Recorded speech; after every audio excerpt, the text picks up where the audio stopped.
Hello बच्चों, मेरा नाम है पुलकित शर्मा और स्वागत है आपका अपने यूट्यूब चैनल अतुल्य एडुकेयर में। तो बच्चों, आज हम लोग क्लास 10th का chapter number 3 pair of linear equations in two variables में सब्स्टिट्यूशन मेथड क्या होता है इसके बारे में हम लोग जानने वाले हैं। और इससे रिलेटेड हम लोग एक एग्जाम्पल भी करेंगे जिससे आपको ये क्लियर हो जाएगा कि सब्स्टिट्यूशन मेथड को किया कैसे जाता है। ठीक है, अब सब्स्टिट्यूशन मेथड होता क्या है। सबसे पहले आपको वर्ड देख के पता चल गया होगा कि सब्स्टिट्यूट मतलब किसी दो वेरिएबल, यहाँ पे दो वेरिएबल की बात हो रही है। Pair of linear equation two variables है, तो यहाँ पे दो वेरिएबल है। तो यहाँ पे हमें क्या करना है कि सब्स्टिट्यूशन मतलब क्या कि हमें एक वेरिएबल की वैल्यू दूसरे वेरिएबल में सब्स्टिट्यूट करनी है। ठीक है, तो इसका मतलब यहाँ पे कुछ चीज़ एक वेरिएबल को दूसरे वेरिएबल में हमें सब्स्टिट्यूट करना है। अब इसको और क्लियरली समझना है तो हम लोग एक एग्जांपल लेते हैं। जैसे कि इधर x plus y equal to 5 दिया हुआ है और x plus 3y equal to 15 दिया हुआ है। ठीक है, ये आपको दो इक्वेशन दिए हैं। यहाँ पे आपको ये बोला है कि इसमें आपको x और y की वैल्यू निकालनी है by using the substitution method.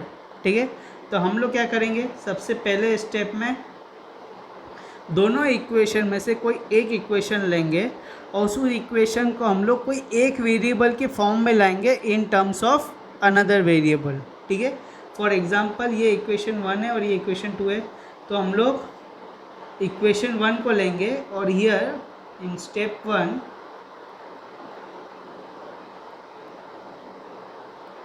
We will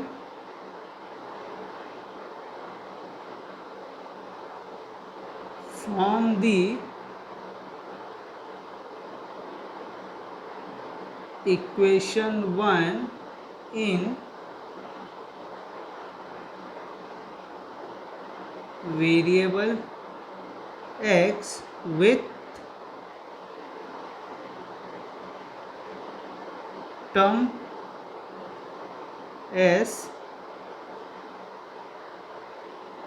variable y।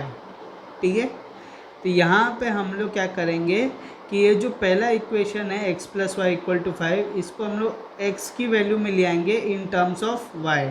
ठीक है, तो यहाँ पे x की वैल्यू आ गई है, मगर x की वैल्यू किस में आई है, इन टर्म्स ऑफ y। तो यहाँ पे आप देख सकते हो क्लियरली यहाँ पे। अच्छा, यहाँ पे मेरा एक क्वेश्चन है, बहुत छोटा सा क्वेश्चन है कि इन दोनों वेरिएबल में से कौन सा इंडिपेंडेंट है कौन सा डिपेंडेंट है। यहाँ पे x डिपेंडेंट है y के ऊपर, ठीक है, ना कि y डिपेंडेंट है x के ऊपर। क्यों x डिपेंडेंट है y के ऊपर, क्योंकि x का जो वैल्यू आया है वो y के टर्म्स में आ रहा है। ठीक है, तो इसका मतलब क्या हुआ, इसका मतलब अगर मैं y की वैल्यू चेंज करता जाऊंगा तो x की वैल्यू भी चेंज होती जाएगी। ठीक है, समझ में आ गया। अब हम लोग क्या करेंगे, ये जो इक्वेशन है स्टेप 2 में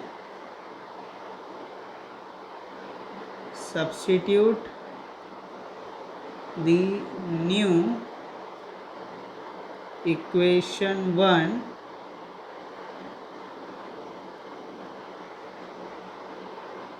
into equation 2। और इसको अगर सब्स्टिट्यूट करेंगे इक्वेशन 1 को इक्वेशन 2 में, तो इससे हमें क्या मिलेगा, we will gate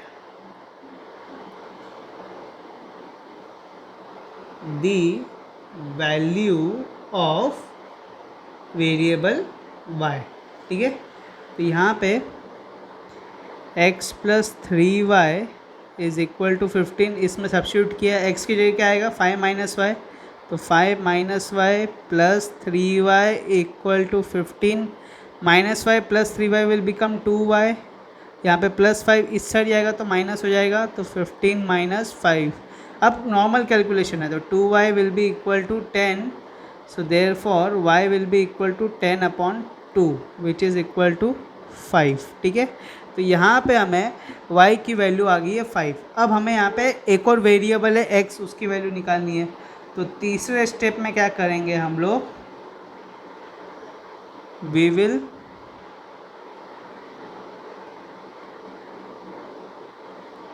substitute the value of y equal to 5 into any of this equation. ठीक है, दोनों में से कोई भी इक्वेशन को मैं आप सब्स्टिट्यूट कर सकते हो। तो यहाँ पे हम लोग इक्वेशन 1 में सब्स्टिट्यूट कर देंगे इनटू इक्वेशन 1। और सब्स्टिट्यूट क्यों कर रहे हैं हम लोग, इसकी भी एक वजह है, to get the value of variable x। एक ही तो वेरिएबल बचा है, उसकी तो वैल्यू निकालनी है। तो यहाँ पे x plus y equal to 5 दिया हुआ है। अब y इक्वल टू 5 को सब्स्टिट्यूट करेंगे तो x प्लस 5 इक्वल टू 5। अब प्लस 5 इधर जाएगा तो माइनस हो जाएगा, तो x equal to 5 minus 5, therefore x equal to 0 और y इक्वल टू क्या है हमें 5। ठीक है, तो ऐसा निकलता है सब्स्टिट्यूशन मेथड। काफ़ी इजी मेथड है ये। ठीक है, करना क्या है इधर, बहुत सिंपल है। सबसे पहले स्टेप में फिर से एक बार बता देता हूँ शॉर्ट में।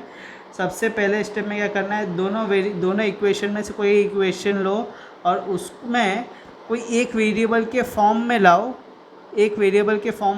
In terms of another variable. ठीक है, वो इक्वेशन को कन्वर्ट करो, कोई एक वेरिएबल के वैल्यू में लाओ, but this variable will be dependent on the second variable. ठीक है, अब उसके बाद क्या करेंगे, जो वेरिएबल के वैल्यू में लाए हो आप, जिस वेरिएबल के वैल्यू में लाए हो उसको हम लोग सब्स्टिट्यूट कर देंगे सेकेंड इक्वेशन में। ओके, उस वेरिएबल की जगह। तो यहाँ पे सब्स्टिट्यूट कर दिया, फिर उसमें से एक वेरिएबल की वैल्यू आ गई।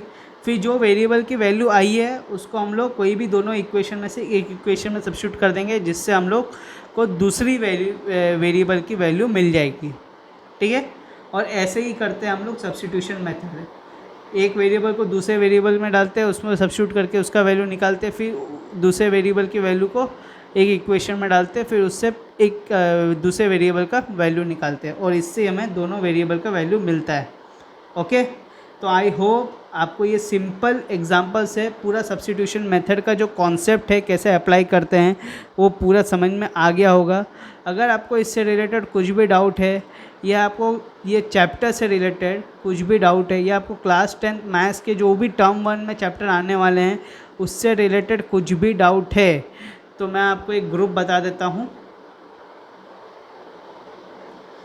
टेलीग्राम करके एक ऐप है, ठीक है, TELEGRAM,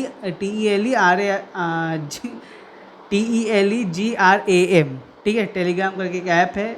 इसमें ये ऐप को डाउनलोड करो, फिर उसके यहाँ पे एक सर्च बार है, इसको सर्च करो और वहाँ पे जाके चैनल का नाम लिखो अतुल्य एडुकेट, और ये चैनल को जाके ज्वाइन कर लो। ठीक है, क्यों ज्वाइन करने के लिए बोल रहा हूँ, इसलिए ज्वाइन करने के लिए बोल रहा हूँ क्योंकि ये बेस्ट पॉसिबल वे है मुझसे कनेक्ट करने के लिए।